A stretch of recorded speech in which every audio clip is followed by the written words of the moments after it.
they sort of wanted me to follow the traditional route, which was, go to school, work hard, get good grades, go to uni, come out, get a good job in the city. I started missing lectures, and there was no real point in me being there. I always knew deep down that I wanted to go and do something for myself and sort of be in control of my own destiny. Hello and welcome to the We Built This Business podcast, the place for UK entrepreneurs and business owners who want to build a multi-million-pound business. I'm Daniel O'Sullivan, founder of Red Cactus Events, Team Building Experiences and Shizoo Media. Speaking with some of the UK's most successful entrepreneurs, I will unpack their journey from startup to where they are today. If you want to build a multi-million-pound business, you're in the right place. In this episode, I'm speaking with Jamie Darkin. I discussed with Jamie how after leaving university, he realised that entrepreneurship, not the corporate world, was the path for him. Building a property business in less than 10 years, he has now housed over 1,000 families. Let's head over to the podcast. Today, I'm pleased to have Jamie Darkin on the We Built This Business podcast, talking about Cornerstone Property Group. Jamie, welcome to the podcast. Thank you for having me. So, Jamie, if I could just start, can you tell me a little bit more about what the Cornerstone Property Group actually does? Yeah, so Cornerstone Property Group, we're a social housing provider. We work with local authorities throughout Kent and London. We provide their homeless families and individuals with accommodation. We manage a portfolio currently of around 200 properties, which we rent from landlords currently. And as I say, we work with about 16 local authorities at the moment, providing them with accommodation to their homeless clients.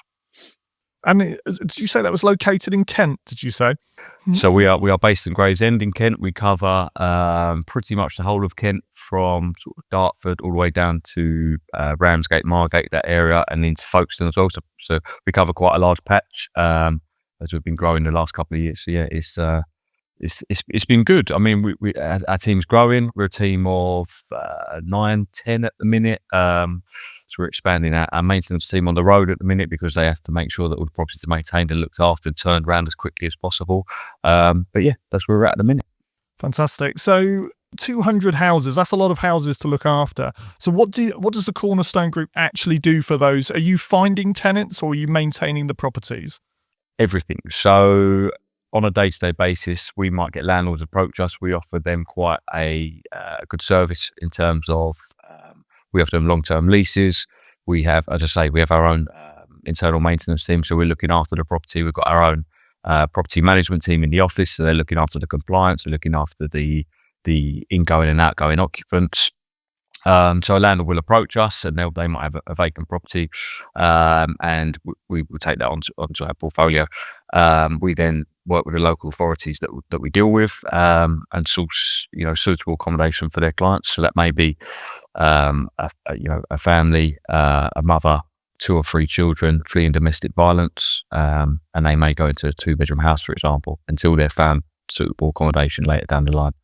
I mean, that sounds definitely like you've got a lot going on. I mean, that's also quite challenging, I imagine, to look after that environment as well. So what we'll do, Jamie, is we'll go back a bit and then we'll explore the group in more detail. But can we start by, when you left school, did you envisage yourself starting a business? And what did you do once you left school? Always wanted to be in business. Always loved business. When I was a kid, when I was in school, I was the one selling sweets. Used to go around knocking on doors, doing car washes, all your sort of typical entrepreneurial stuff. And when I left school, went to university, which wasn't something I was hugely in favour of, to be honest. But it was sort of family wanted me to go, and I wanted to make them proud, and so I went to uni. And when I was there, I sort of taught myself web design and bits and pieces like that. So I was always doing bits to earn money as well. But when I was at uni, I was never really fully settled. Didn't particularly enjoy the course that I was on, but made really good friends. And so I stuck it out for around about a year and a half. And it got to a point where I just couldn't keep doing it. I couldn't keep pushing myself. I started missing lectures, and there was no real point in me being there. And so my dad had a previous business doing something similar to what we do now. And, I said to him, look, I think I'm leaving uni, blah, blah, blah. And he'd sold his business and wasn't doing too much. And he said, let's do it together. Let's kind of set it up. He knew that I'd always wanted to be in business. I didn't really know anything about this industry. It's fairly niche. And so, yeah, I left uni in 2016, January, and we set it up on the 1st of Feb. We got the ball rolling, and then here we are today. So you said you wanted to make your family proud going to university. What was it that made them want you to go to university? And you said you weren't really on board with it.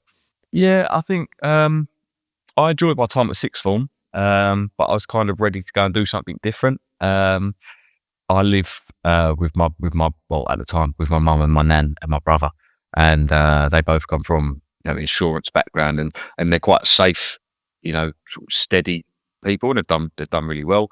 But you know, they sort of wanted me to follow the traditional route, which was, you know, go to school, work hard, get good grades, go to uni, you know, come out, get a good job in the city. It was never really sort of my thing. You know, I'd done a couple of, you know, work experience things up in the city and enjoyed it. But I always wanted to be, you know, quite ambitious and quite high level. So even when I was looking at jobs, you know, it's always sort of the broking jobs or the trading jobs, the higher paying jobs that I was looking at. But it was never really, you know, I always knew deep down that I wanted to go and do something for myself and sort of be in control of my own destiny. So, yeah, I mean, when I left sixth form, one of my friends went to travel around Australia, and that was on the cards of something that I was quite open to doing. But yeah, they wanted me to go to uni, and you know, as I say, I wanted to do them proud, and that's what I ended up doing. Yeah, and I guess with your family as well, you're going to take their advice because, you know, they've got more experience. They know, you know, they know what they want the best for you, essentially. And there is a big debate out there at the moment, isn't there, between the value of going to university versus the value of going into a job. And I think that's never been more prominent than where we are now with the level of debt that you pile up at university. I mean, when I went to university, the course was £1,000 a year. I think it's now 10 or 12 times that, essentially. So, you know, I came out with a couple of £1,000 debt as opposed to 30 or 40,000 pounds debt that you're going to be paying off for a very long time. So it is now a very big decision on the value that you get back.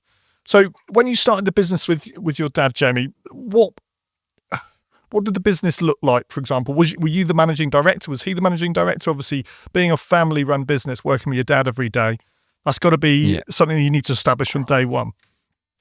Yeah, to be honest, it probably wasn't. We're both sort of quite entrepreneurial. We're both not overly organised people. So, I mean, when we first started, it was just us. And to be honest, I was quite shy. I was quite timid, you know, even when he asked me to sort of jump on the phone and things like that, it was quite a nerve-wracking experience. So it was a lot of him pushing me, which was really good. You know, it got me out of my comfort zone.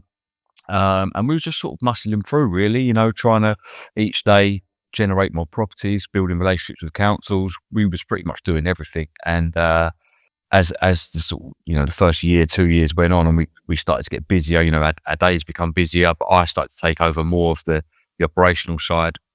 And as we went, you know, I realised that we need to start building a team slowly, which we started to do.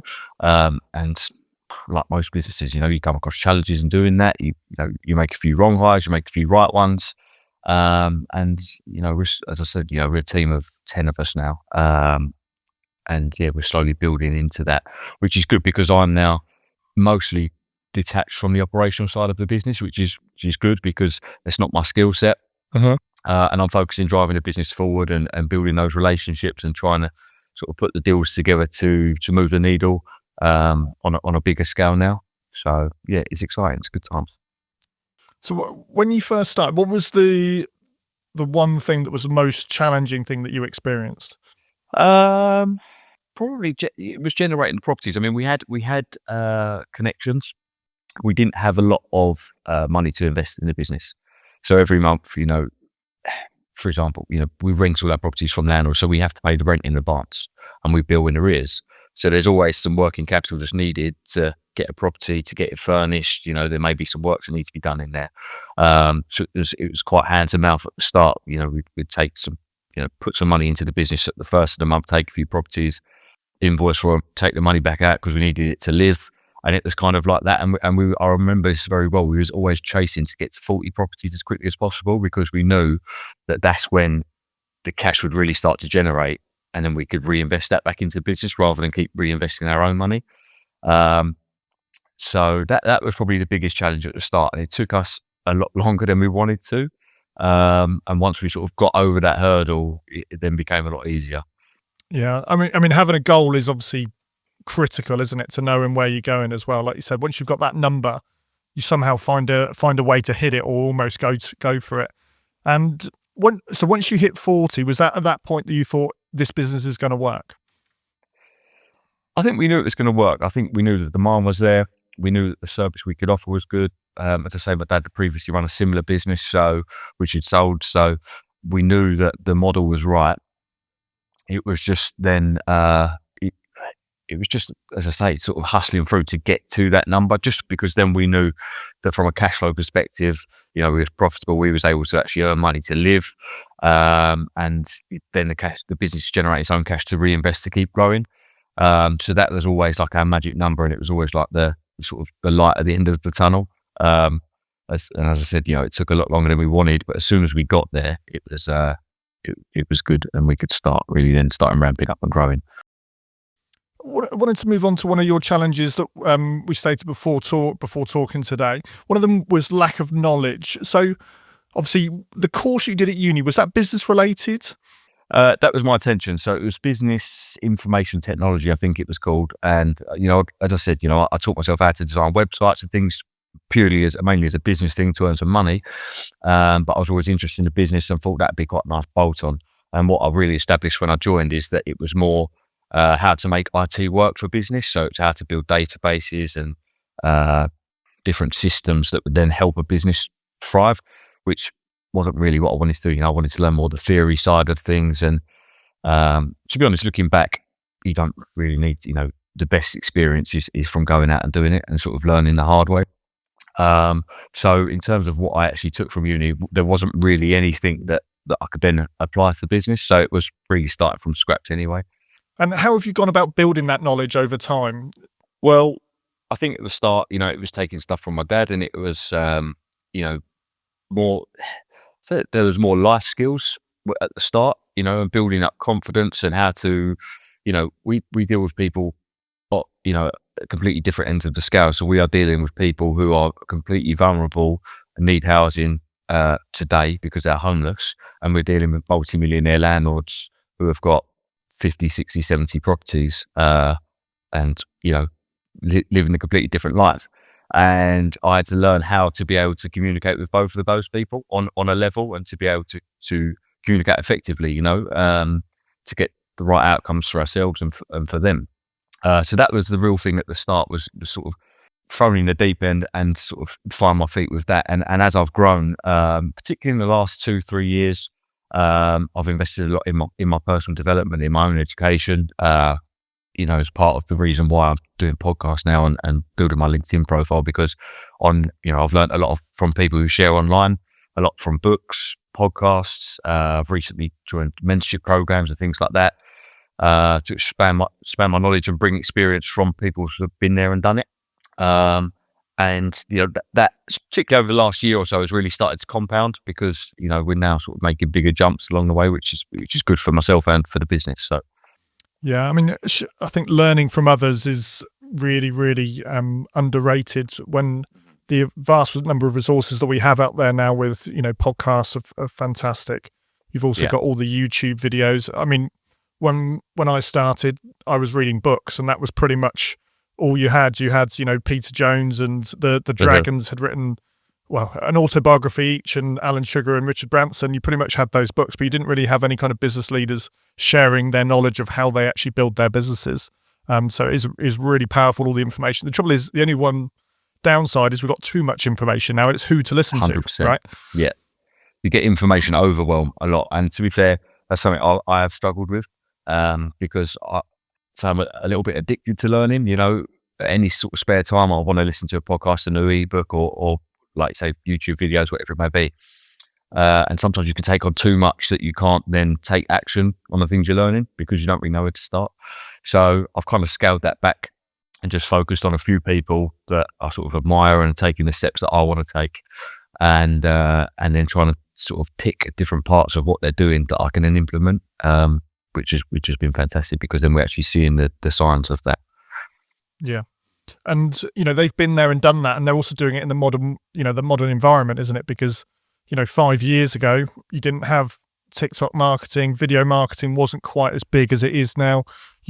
I was talking about this the other day, that we used to get nearly all of our customers through pay-per-click, and that was just how we did it. We didn't need to do any other types of marketing, but now that just doesn't cut it. You have to do everything almost, and it is just focusing on the bits that actually get you the money into the business, and that's so hard to learn. It is, because you're constantly evolving. We talked a little bit about your personal brand, and I've come across you, Jamie, from your LinkedIn posts.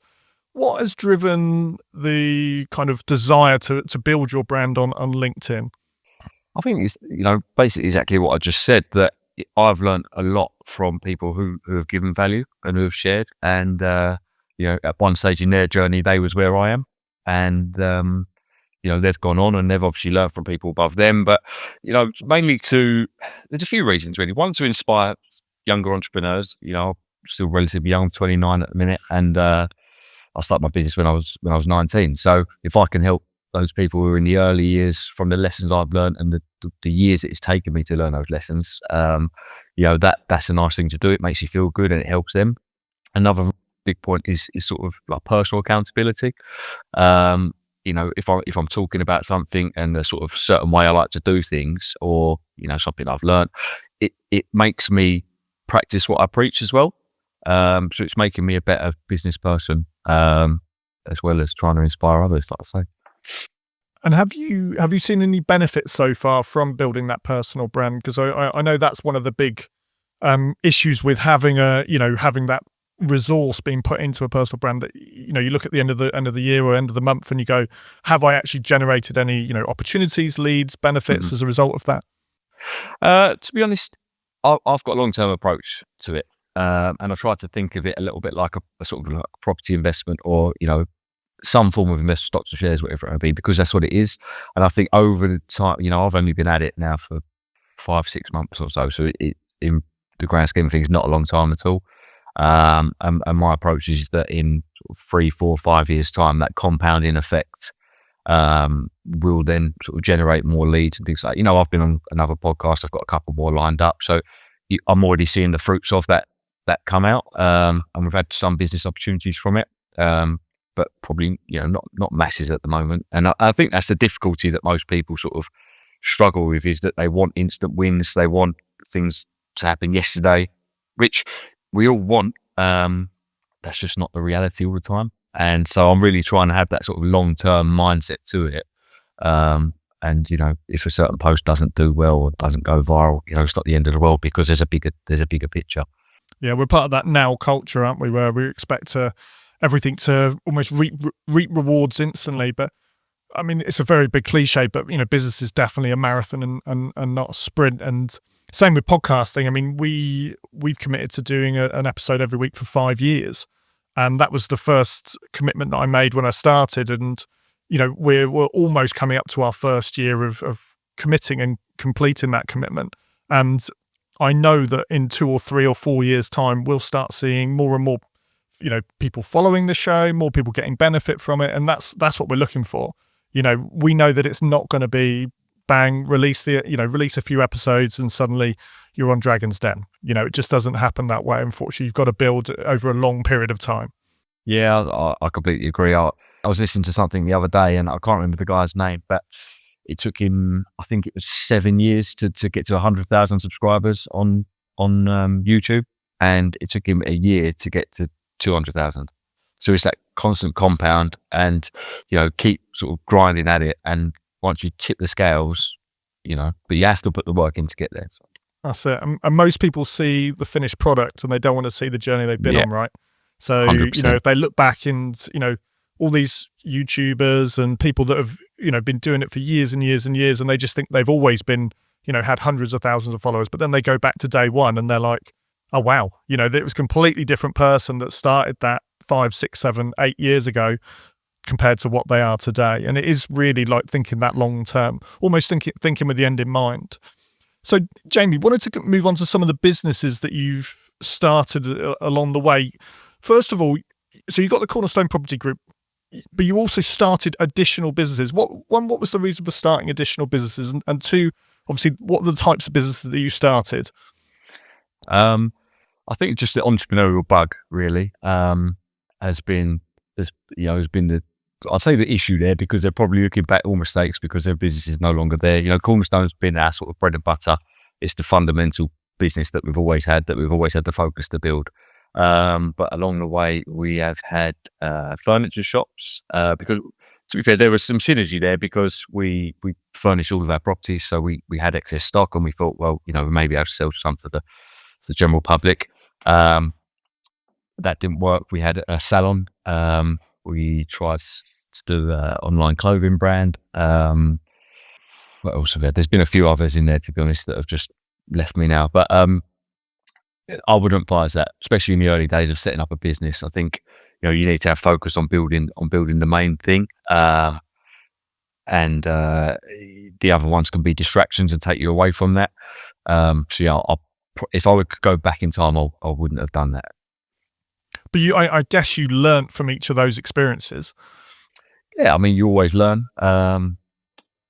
You're always learning from those experiences. I think if you can try to take the positives out of it, like I say, the businesses are no longer there. We probably didn't actually have the time or the resource to actually put in to make it a long-term success. But, I've definitely taken knowledge. You try to take the positives out of it, and, go again and sort of use that experience to better yourself in the long term. I was speaking to a guy called John Lamerton, and he blames Richard Branson for a lot of entrepreneurs in this country that want to set up about 55 different businesses. And I'm one of those as well. I'm always wanting to start that next thing or start that next business, or that's a great idea. Let's just start our own business in it.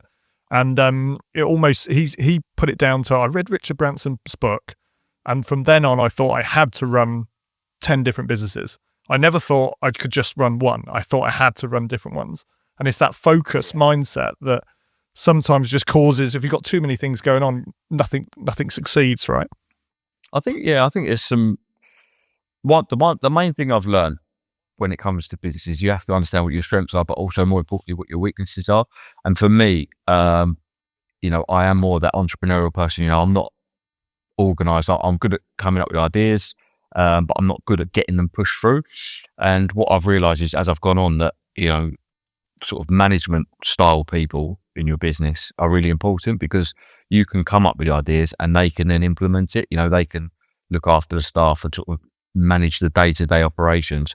And I think that's where, talking about Richard Branson, that's where he's really excelled, is because he doesn't run any of his companies. He has the ideas, he brings the people in, and it's worked. And I think what I done at the start was try to do everything myself. So I was running Cornerstone, and then I was, setting up a website for a furniture shop, or I was doing the refurb on a new estate agency that we'd opened, and it's just spread way too thin. And like I say, that's probably because we didn't have the resources to actually properly do it. But if you've got the sort of the resource to invest in good management, that then allows you to go and do other things, because like what you just said, I've got aspirations to do other businesses, to be involved in other businesses, to we're doing a few property projects at the minute, and you just can't do it if you haven't got the right team behind you. Yeah, building that management team is essential to being able to then allowing the entrepreneur to go out and do other things. And just like you said, you've now built that management team. So what does your day-to-day look like in the business now? So in terms of Cornerstone, I'm like I say, pretty much detached from the operational side. So I'm always looking at sort of more new opportunities, how we can grow the business. We're going through a new phase at the minute of trying to implement better systems and processes. So we'll spend a bit of time doing that. As I say, we've got some property projects on the go at the minute that we're trying to get over the line. And a big part of what I'm doing is now looking at business acquisitions. So we are relatively close to a couple of deals at the minute, which is sort of the next chapter of my life that I'm looking to go into. So a lot of time going into that at the minute for me. So the businesses you're looking to acquire, will they fit within your existing empire, or are they kind of outside of what you do traditionally? To a level, I mean, we're looking at sort of facilities management based services, but more on the commercial side. So everything we do at the minute is residential, but I obviously got knowledge of maintenance and of sort of how those businesses operate. We've been doing property management and property maintenance for the last 9-10 years. So the principles are very similar. So there's some sort of leverage knowledge there that I can bring in, but also just, we're looking at businesses where they might be a little bit, they're run by sort of older people now who might not have the energy or the enthusiasm in the business now. So they're a little bit dated, maybe not got the right systems or processes in place, or not doing much marketing or whatever it may be. So I can sort of bring in the knowledge that I'm building up at the minute, to come in and sort of rejuvenate those businesses. And that's where I think I can add real value. Yeah, 100% agree with that. And acquisition, I think, is that hidden piece for entrepreneurs that can really grow a business, because when you're growing a business organically, often you're like, each year is 5-6% growth, 7% growth. But if you can get an acquisition and bolt on a company that either works with that existing business or is even just a separate entity, your business can double in size overnight, right? And previously that would only be possible within 10-15 years. So it really does speed up that journey. This podcast is sponsored by Team Building Experiences. If you're planning a team building event, away day, or corporate event, then check out team-building-experiences.co.uk and state podcast 15 in the comments to receive 15% off your proposal. So talking about knowledge, obviously going from running a business operationally to coming out of the operations and then acquiring other business, how have you kind of gained that knowledge to move into that acquisition space? I think trying to change the circles that you're in, and getting around people who sort of do that on a day-to-day basis, really. So, for example, tomorrow night I'm going to a dinner, which is 50-60 business owners. A lot of people in there are running 10, 15, 20 million pound businesses. They've bought many businesses. So just learning from them, asking them how they done it, how they structured deals, and just sort of taking that knowledge. I think when you're in those conversations, builds inspiration. And I think that inspiration then breeds action, and the action builds momentum. And then, it becomes something that you can continue to build upon. So that's the main thing, and that's been something I've been concentrating on for the last year or so, is really sort of changing the circles that I'm in, and almost sort of buying that experience and that knowledge from people who have been there and done it. Yeah, no, I think it's a very valuable lesson for any entrepreneur out there, that if you're in a group of people where you're not, you're the biggest business in the room, right? You probably need to get into another room. Yeah, 100%. Start speaking to other people, and I've been through that journey as well in networking, where you go to these networking events and you realise that you're 2 or 3 times the size of every business in there, and they're having the same problems, but yours are just different problems. You can't use them essentially to solve it. So you need to, speak to other people that have been through the problems that you've been through. And I think mentorship, like you've touched on, and coaching is a really big, valuable lesson for that side of things. Just wanted to touch on you said I think you had a business coach. What inspired you to get a business coach, and how have they benefited the business? Been so beneficial, really. So I'm into the second year, just starting the second year of it. I think the main inspiration was, my desire to grow. I've got big aspirations and, big motivations to build, sizable, profitable businesses. And I suppose having the self-awareness to realise where I was lacking, what knowledge was I missing, where did I need to upskill. And so I spoke to a couple of different people, and one just clicked. Very knowledgeable guy, a lot of contacts, where he's plugged me into different people when I've had a certain problem or want certain advice. So it's been hugely beneficial. I think there's a lot of people that say they do it now. Various business coaches and whatnot on Instagram and LinkedIn and whatnot. Just be careful with the one you pick. But yeah, I mean, I couldn't recommend it highly enough. If you want to take those next steps and really grow, I think it's a no-brainer, because, like I say, you're buying that experience, you're buying that contact book or whatever it may be, but you're sort of speeding the process up of going from A to B. Yeah, I think that's really valuable advice, especially around making sure you pick the right one, because it's having that synergy with them, essentially, that they have got the knowledge that you don't, and they've actually been there and done it. For me, there's a lot of people that talk a good game and there's a lot of theory out there, but I always have to go back to, have you actually done it in a business, or is it just something that you've read in a textbook and now you're recommending us to do it? It's a very different type of coaching. But I think the experience is so key, because, like you say, you take it from a textbook. Anyone can do that. Anyone can read the theory, but actually having the sort of the knowledge and the skills that you've been there, you've done it, you've got the T-shirt, you know the people to speak to, you know the doors to open.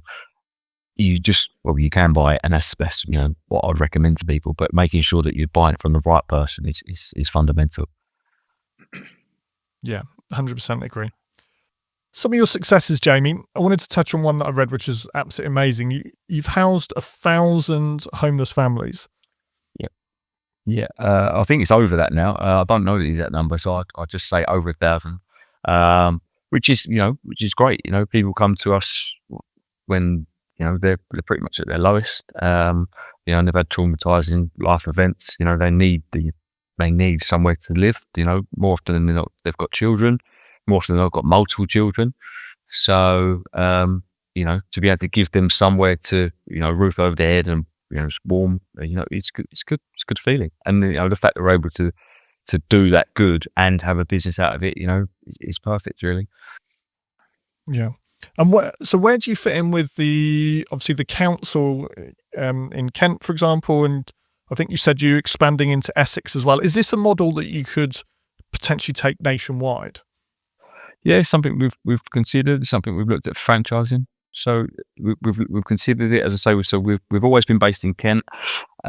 We are in the process of expanding into Essex. And once that sort of happened, we can go into London, because we'll have the networks around us.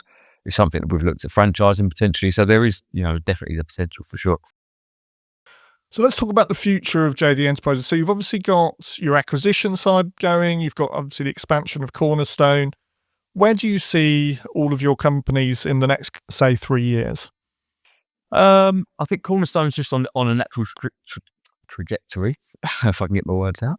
And I think we're growing that quite nicely. We want to be at sort of 280 properties by the end of this year, which we feel we can do.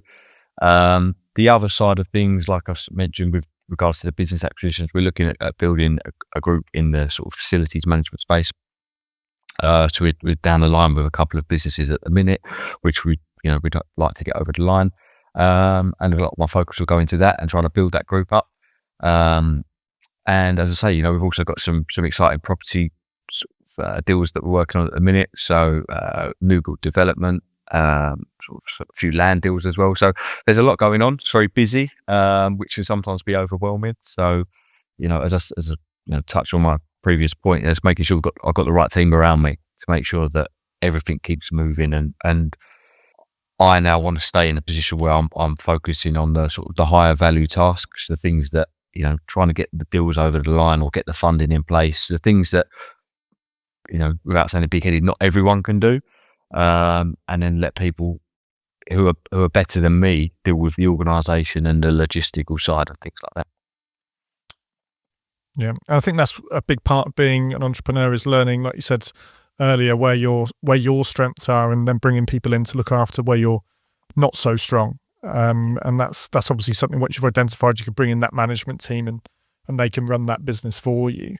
So the LinkedIn side of things as well. So on the future of that, where do you want to take your kind of LinkedIn profile? It's just see where it goes. I mean, the next stage for me is we're looking at sort of doing our own podcast as well, interviewing other business owners similar to yourself who inspire and have got some real life tips that can help people grow, scale, develop their business. So that's a sort of natural progression for us. But LinkedIn is continue sharing the message.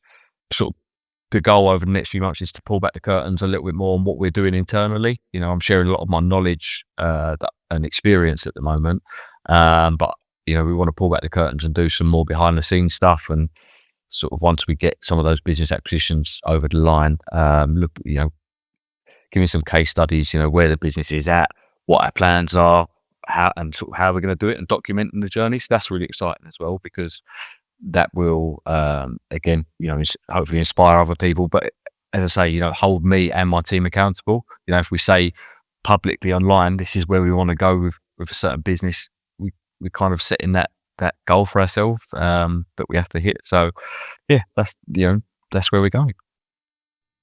Sounds good. And we've actually just started that journey as well with are you going to call it like a vlog, essentially, behind the scenes vlog?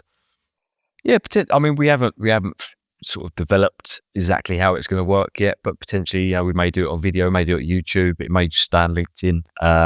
Not too sure yet, but that's sort of a plan in my head that I'd like to do. Yeah.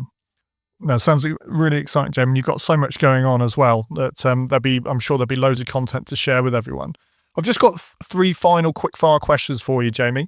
First one is, what's the best business advice you've ever received? Best business advice I've ever received. I think hire slow, fire fast. I think that's something I've really learned recently, and something I wish I'd have known a long time ago. I've definitely held on to stuff for way too long in the past, which has definitely hindered me, and sort of, caused certain anxieties and stop the business from going where it needs to go. So I think that's a really important point for someone. What advice would you give to someone trying to start a business? I got a message about this the other day on LinkedIn, actually. I think persistence and resilience is a massive thing. If you want something, you have to stick at it, and you're going to get knockbacks. You're going to get setbacks along the way. You just have to keep fighting through it, and you have to keep pushing. And finally, what podcasts or people have you listened to particularly that has inspired you recently? There's a few. There's a guy called James Sinclair who's now getting quite big on with his podcast and his YouTube channel. I've watched him almost since he started, actually, so it's been good to see his journey, and he really pulled back the curtains on everything he does and talks about the deals he's doing and things like that. So that's been really inspirational, actually, and I've learned a lot of lessons from him. And then some more mainstream ones, I quite like Diary of the CEO when there's certain business people on there. The High Performance podcast is also a good one. I was listening to a good one the other day with Sarah Davis from Dragon's Den. It's sort of any with sort of inspirational people who've been there and done it. I always find really inspiring, and can always take some knowledge from them. No, some great recommendations there. And I've had James Sinclair mentioned a few times on this podcast before, and he's definitely building his profile. And yeah, likewise, similar to you, I've followed him probably since he was on about 2,000 subscribers, I think, back in whenever it was, like 2018 or something. And he's really got big over the last kind of 12 months or so. So Jamie, thanks very much for coming on today. For those that have listened and want to find out more about yourself and your companies, where can they do that? I'm always encouraging people now to look me up on LinkedIn and give me a follow. So that's just Jamie Darkin, and our website is cornerstoneproperty.co.uk for the Cornerstone Group. We're in the process at the minute of building a new website for JD Enterprises as well, which would be jdenterprises.co.uk. So you can take a look at all the exciting stuff we're doing on there as well. Lovely. Well, thanks very much, Jamie, for coming on today. Lovely. Thank you very much, Dan. Thanks for having me. So guys, if you enjoyed this podcast, if you could do one thing for me and like, follow or subscribe to the channel on your podcast listening app, it just enables us to grow the show. Thank you.